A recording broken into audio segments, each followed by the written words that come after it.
it's Caroline and welcome back to Contemporary Mama. Today is part 2 of my little Valentine's Day mini series. If you missed Tuesday's video, I did a pretty pink makeup tutorial perfect for Valentine's Day. And today I'm cooking up a super special, elegant but easy Valentine's Day dinner. This is something so simple that everyone can whip up for their sweetheart on Valentine's Day. And then coming up on Tuesday, I have my Valentine's Day Clean and Decorate with me. A little bit late, I know, but better late than never. So I hope that these videos get you excited for the upcoming holiday. But let's jump right into today's video.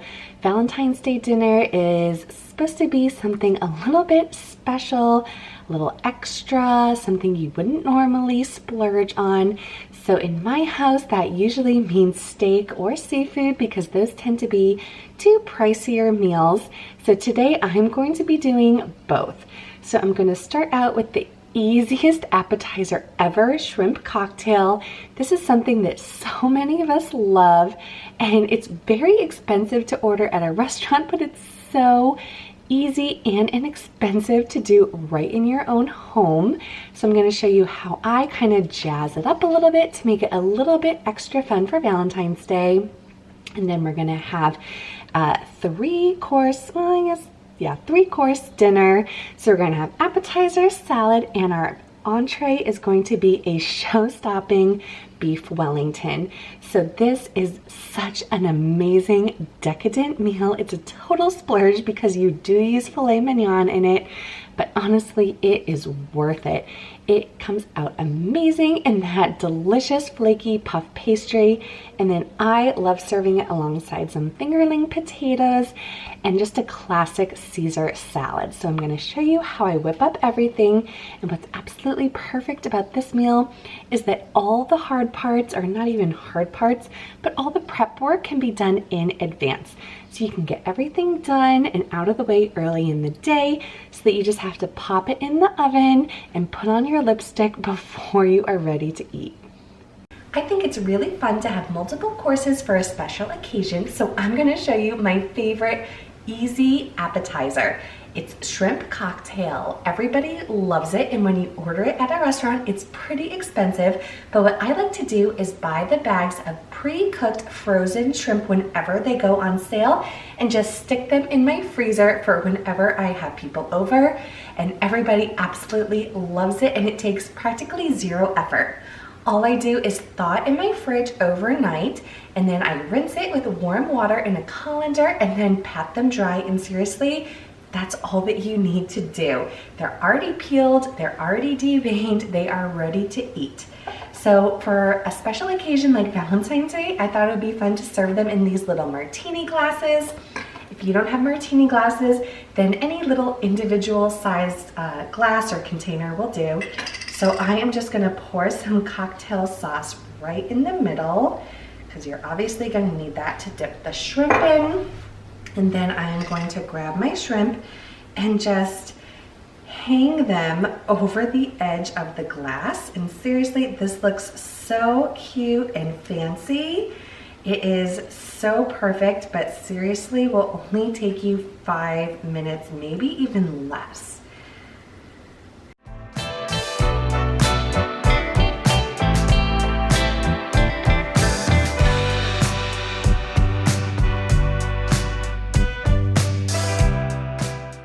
Oh my gosh, I love how these turned out. Look at how cute and chic they are. I love the touch of using a martini glass. You could always use a wine glass too, I'm sure. But these are going to be the perfect little appetizer for my romantic Valentine's Day dinner, and I know my husband is going to love it. And the best part, it only took me 5 minutes. So for my second course, I'm doing Caesar salad, and I have the easiest hack to do this. All you need to do is buy one of these Caesar salad kits. It has everything that you need right in the bag, ready to go. You just have to throw it into a nice bowl. It has the lettuce, dressing, Italian artisan cheese, and savory garlic croutons. So I am going to toss all this in the bowl. My salad will be ready, and then I'm probably, just for a little bit of color, gonna add in just a couple of these cherry tomatoes, you know, just to give it a little pop of color.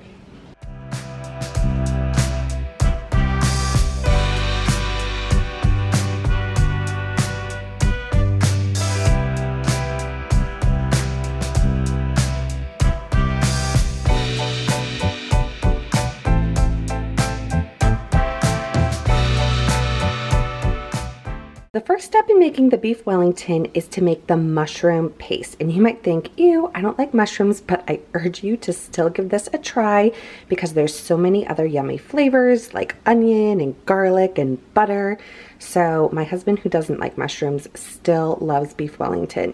So I have about 1.5 pounds of white button mushrooms. I have 2 shallots, 4 cloves of garlic, and I'm gonna take the leaves off of 2 sprigs of thyme. I'm gonna give those a quick rough chop, but then I'm gonna put them in my food processor and whiz that up until they are really finely chopped.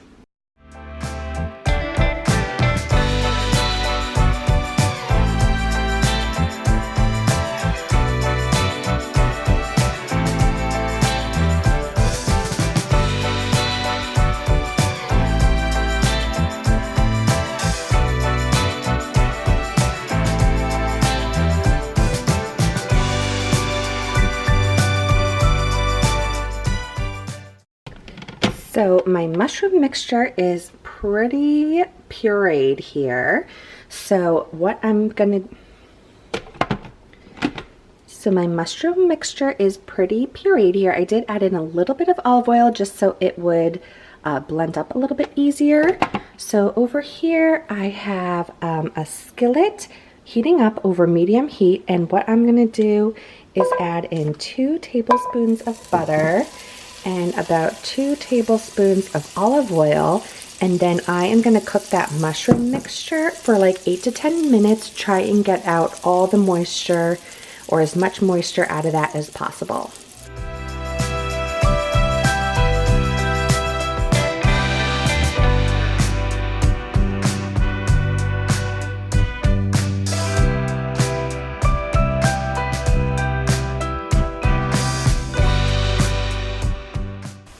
All right, so while my mushroom mixture is still cooking down, probably still has a couple more minutes, still seems pretty moist.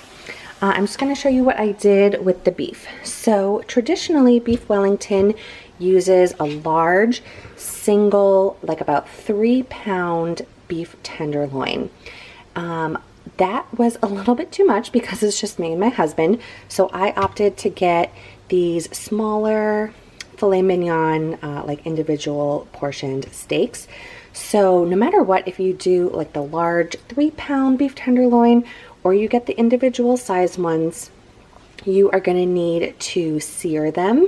So if you have the large one, then you want to definitely wrap it up with some kitchen twine so it sort of keeps its round cylindrical shape, and then you're going to sear that on all sides for like 2 to 3 minutes. So an easy way to get around that, if you have these little individual filet mignons, is you can just make individual beef Wellingtons, but I just thought I would show you, you know, the process of tying it up with the twine so that if you wanted to make this for a crowd, you could just get that larger cut of meat, and then you wouldn't have to worry about like trying to keep these individual ones together.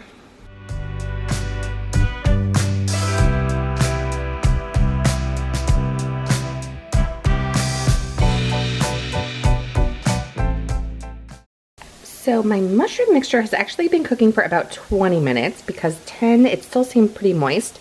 So I'm just going to season this with some salt and pepper, and then I am going to set this aside to cool.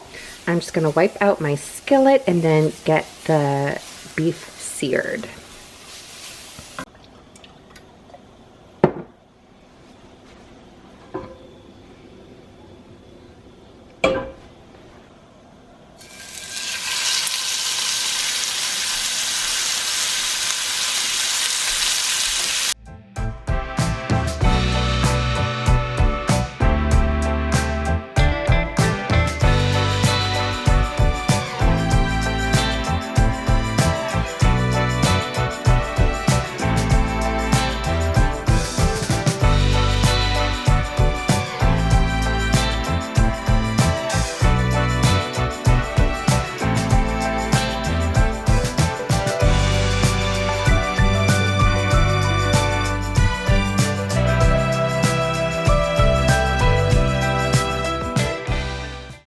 right, so I layered out my prosciutto on a piece of plastic wrap, and now I am just going to cover the prosciutto with a thin layer of this mushroom paste.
So my beef is all tucked in this nice little plastic wrap log.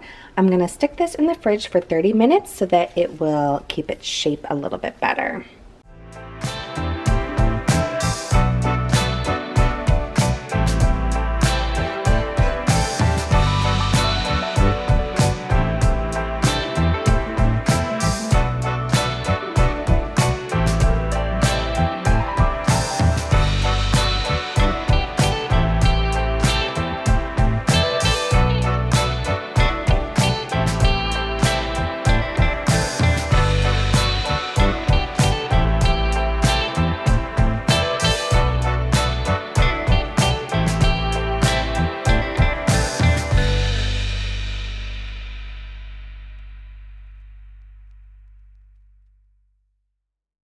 Alright, so this is about ready to go in the oven. I'm just going to brush on a little egg wash. This is going to make it nice and golden brown. And then I'm just going to cut a few little slits in the puff pastry so that there is room for the steam to escape. And then I am going to stick this in my 425-degree oven for about 40 to 45 minutes. And then you want the beef to register 125 degrees Fahrenheit on an instant read thermometer.